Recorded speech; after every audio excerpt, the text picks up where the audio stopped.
So first of all ఆ neuropathy condition ఏ స్టేజ్‌లో వాళ్ళకి వస్తుంది? సో ఏ డయాబెటిస్‌లో వాళ్ళకి వస్తుంది? టైప్ 1 ఆర్ ఏ డయాబెటిస్‌లో మనం చూడొచ్చు అంటారు?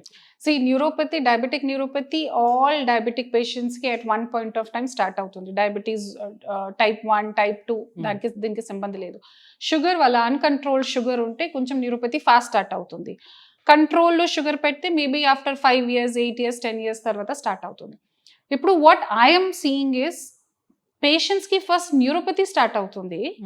దానివల్ల దే చెక్ షుగర్ హై ఉంది. ఓకేనా? సో ఇది కూడా చాలా కేసెస్ చూస్తున్నాను ఇప్పుడు. అండ్ సెకండ్ పాయింట్ ఏంటి, ఇప్పుడు చాలా యంగ్ పేషెంట్స్ కి కూడా ఇది న్యూరోపతి స్టార్ట్ అవుతుంది. ఇది ముందు means long standing 8 years 10 years sugar వల్లకినే నర్వ్ డ్యామేజ్ అవుతుంది, సో న్యూరోపతి వల్ల నా దగ్గర వస్తున్నారు. బట్ ఇప్పుడు యంగ్ పేషెంట్స్ కూడా I'm seeing a lot of patients. And so sugar తప్పకుండా కంట్రోల్లో పెట్టాలి. And neuropathy is something that we can not ignore. Means sugar వల్లకి తప్పకుండా after few years nerve damage అవుతుంది.